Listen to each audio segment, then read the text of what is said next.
What is up, everyone? It's me again, Gamerlush, and we are here for another episode of Final Fantasy Impressions, my first 15 with. What do you guys think? Still working on a title. A little too flashy? Maybe. Okay, guys, we had a tank, we had a ranged DPSer, attack power wise, and now we're going to be doing a melee discipline of war DPSer. Getting a lot of feedback. A lot of people are looking forward to actually playing this class, the Dragoon, or the Lancer, which will graduate into the Dragoon. A very iconic class in the Final Fantasy universe. Kain, of course, being a very one that kind of really struck us in Final Fantasy IV, being one of the first Dragoons, and then I remember another good Dragoon was in Final Fantasy IX. What was that one? God, what the hell was her name? Freya, I believe. Was it Freya? I'm pretty sure you guys will probably correct me. Guys, I don't have a Dragoon style shirt, but I got one of my good friends. He got me a Hadouken in the shape of a Heineken bottle. This is a celebration of Evo that just passed on. I love watching Evo on these Twitch. Okay, moving on. This is a class that will start in Gridania, the same area that the archer will start in. It's straight that it will be concentrating on is accuracy, strength, attack power, and it can still wears the not the heaviest armor like a Marauder or a Gladiator can wear, scale armor, but it still has cool armor it can wear. And of course they wield polearms, spears, halberds, and what have you. I'm pretty sure tridents. There you go. What the hell is that fork thingy? And guys, raise your glasses and join me for a drink. Cheers.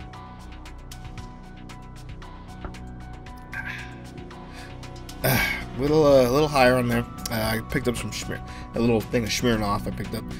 Not my favorite, but it's better than what I was drinking. All right.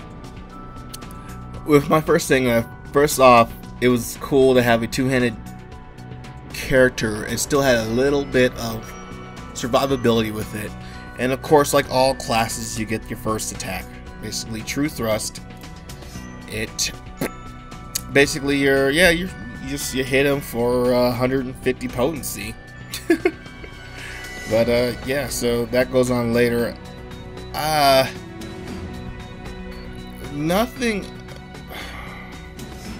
Nothing really with the past traits that I've known I can really call right off the back of my mind. It's basically your fallback, what you basically will be attacking when there's downtime from your other cooldowns. So of course, right off the back, you get from level 2, you get Feint. Give an attack of 120, but it slows the target for 10 seconds. Now, when you think of slow, it's not movement speed wise. It's like Final Fantasy slow. Guys, if you're aware of the Final Fantasy universe, you have haste and you have slow. Haste speeds you up. Haste speeds up your cast ability, your auto attacks, and your action abilities up. Basically, the action battle, the tactical action battle bar that they had back in the old Final Fantasy is basically increasing how fast you can attack and cast your abilities. And then you have slow, which slows you down. So basically, this puts a debuff on the mobs, reducing its auto attacking, reducing the slow cast time of its special abilities, and all together, like the dodging abilities and like reaction time and all that. Great skill to have. Plus, it's shareable with all the other disciplines of war. So you put that on them. Basically, your first it not only does a decent amount of damage, but it debuffs them, so they're slower than you. So you're basically just dancing circles around their dumb asses while you're sitting there. Oh god. Son of a bitch.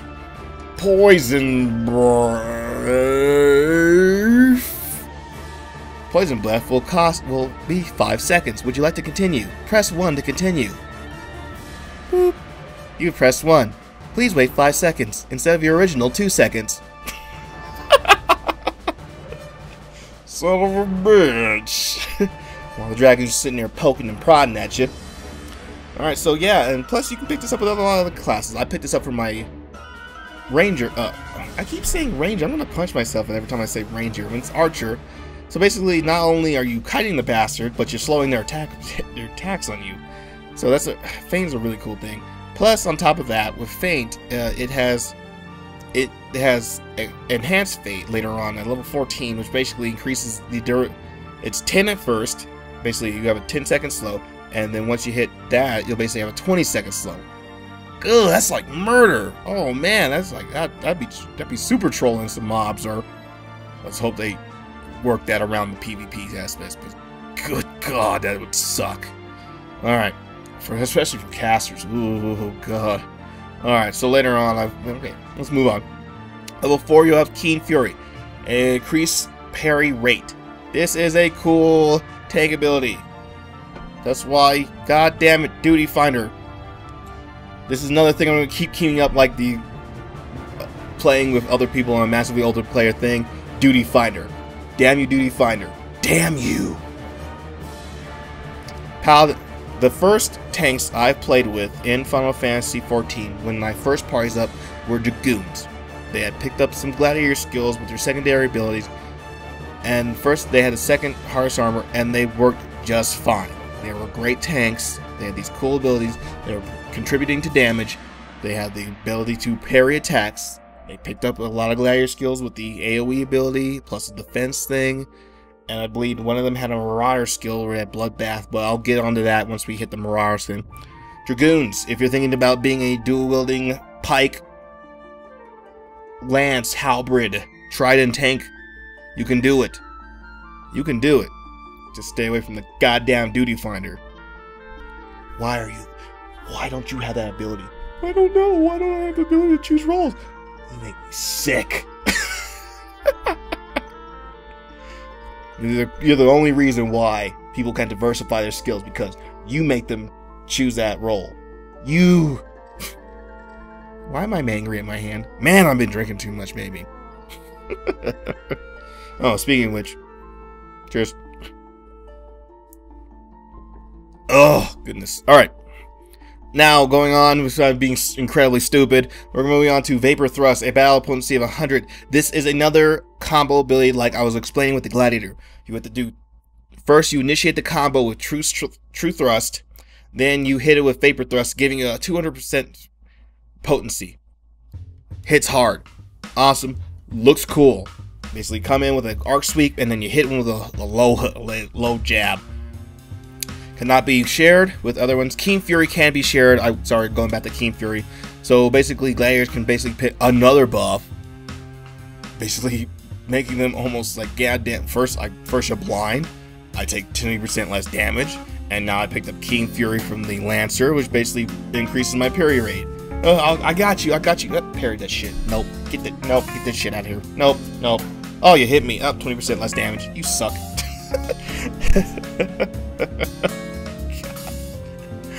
Alright, so moving on. Alright, so at level 8 you get Impulse Drive with a potency of 100, 180 when you deliver it from behind the target. Kind of a skill you would think that a Rogue Thief class would get, but seeing how there are none in the game at this moment, I believe they kind of just spreaded those kind of skills out to other classes. So if you're going to be DPSing and choosing not to diversify yourself in tanking, you want to position yourself behind the target so you can do the maximum amount of damage. So if I were to you can use this ability and hit them from the back, but it's going to basically only hit for 100 potency. Kind of a waste. Let's say you can sneak up on a mob that's not usually an aggressive mob, position yourself behind it, and initiate the fight with Impulse Drive, giving you that 180 potency to damage the mob. Great way to start them on. You basically just hit them with a super hit, and you can basically do your rotation of your prior skills to get into it. And a mob is charging up an attack. They're about to do Poison Breath or something. You'll see them do the animation. You'll see it in the combat log. You can run behind them and hit Impulse Drive again and hit them for a big hit while their dumb asses charging up for a big hit. Like, oh, Poison Breath. Why you slow their asses down with Feint? So now they got an additional couple seconds to cast that. So hit them with a Feint. Oh, you think you're cool? I'm going to cast Poison Breath on you. Oh, bitch. Just run behind them, hit them with an Impulse Drive, and then Like, ah, my back. Yeah, your back, bitch. Alright. Moving on, leg sweep. So, like I said, yeah, sweeping the legs. Sweep the legs, Johnny. I'm extra stupid today. I don't know why. Alright. Now, this is basically a stun. Of course, for 3 seconds. Basically stopping them in their tracks. Wherein they can't do anything. This is not the same as binding them. So they basically stun. They fall to the ground. They're like, oh god. They're like a turtle on their back. They don't know what to do for 3 seconds. So basically giving you either time to escape, set up what you're going to be doing next, and it does a decent amount of damage for 130 potency. Moving on, this is a good thing to to stop for the party. You see a mob running towards the healer or one of the squishier DPSs, and like, oh no, leg sweep, stop him. The gladiator's a little handful. Like, I got this. I got the. Oh, okay, and so he runs to that character and hits the, the savage blade or the blood blade, or moving on to the marauder later on. Help the party out. These are skills that help parties out mechanic-wise, and just also helping you while you're soloing as well. Okay, now we're gonna go on a heavy thrust. Heavy thrust delivers an attack with potency of 170 when target's flanked. This is around their sides, back, so it's just like impulse drive. But when you hit them when they're flanked, when you flank this ability, it'll give you an increased damage. It'll buff you. It'll basically giving you a damage increase of 10% for 10 seconds. So basically, when you are initially starting off with, you want to put impulse drive, but once you get heavy thrust, that's when you're going to want to start initiating the fight with that, because it's going to give you a 10-second increase of damage on all of your skills at that point. I wasn't sure if there was a later on you get a heavier thrust. I'm just not thinking about that. Shame on you, Square. Or actually, shame on me. I'm the one with the dirty mind here. So yeah, so you give them that heavier thrust. Instead of 10 seconds, it'll be 15 seconds. So love giving those heavy thrust from behind, from their flank. Awkward stare.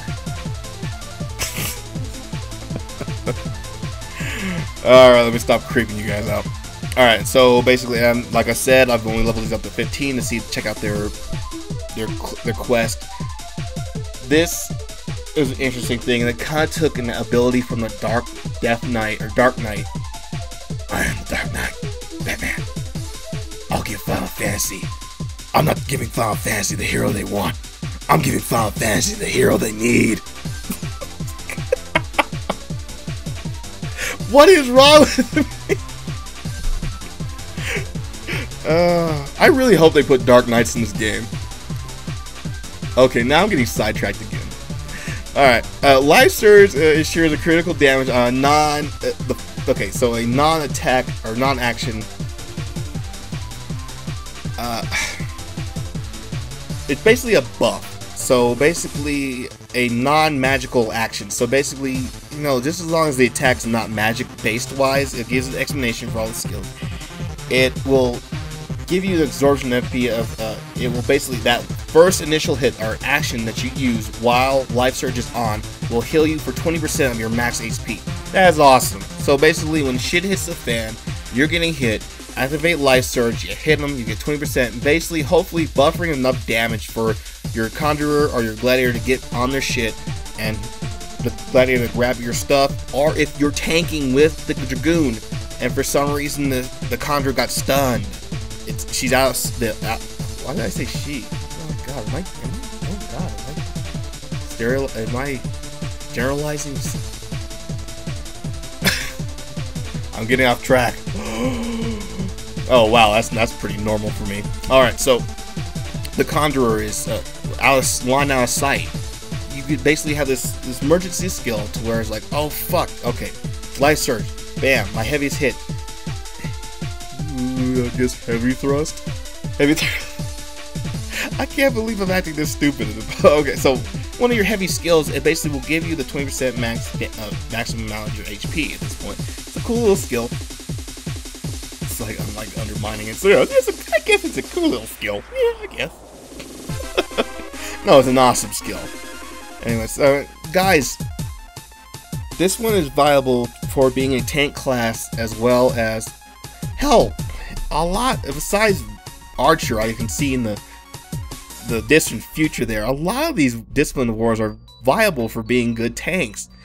And this one is just basically saying, okay, do you either want to be a cool two-handed spear-wielding damage dealer, or do you want to be a spear-wielding tank? Just pick up a bunch of skills from other classes, improving the fact that you can tank.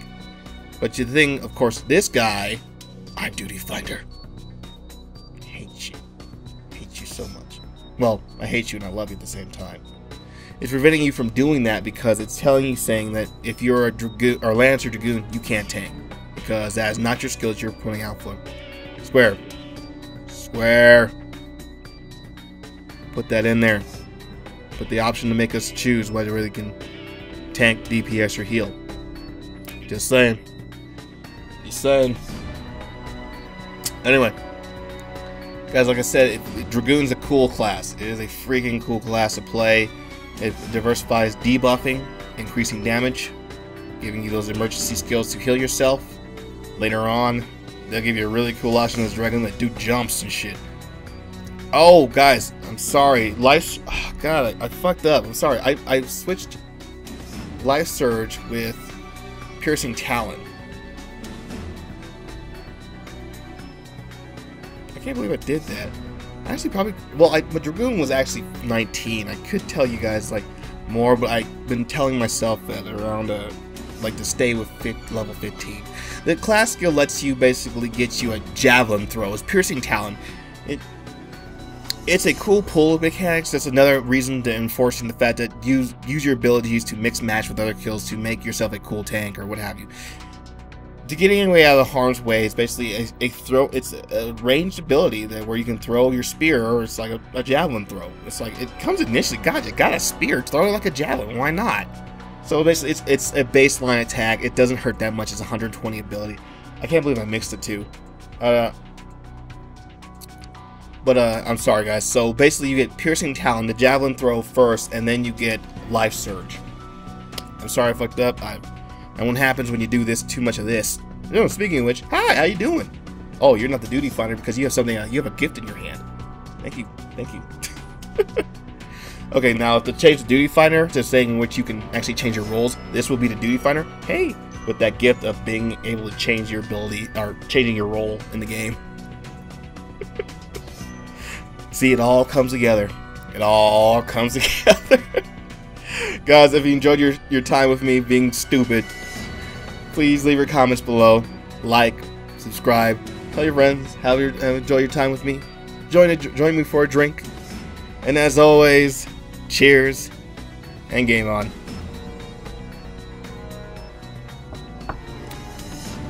Man, I messed up. But you know, I guess I'll get over it. Maybe. Let me stop my bitching. Guys, we're going to be going over the Archer and the feeling of shooting arrows, being the ancient medieval sniper of old, and not having to worry about a freaking pet to heal, to feed, clean up its poop, and show you, oh, I love you, doggy doggy. Ever notice that a lot of Ranger classes and live MMOs always have that goddamn pet? It's like, shut up, you're downwind, you'll give me away, I'm trying to get this shot off. No, you can't have a goddamn biscuit. You better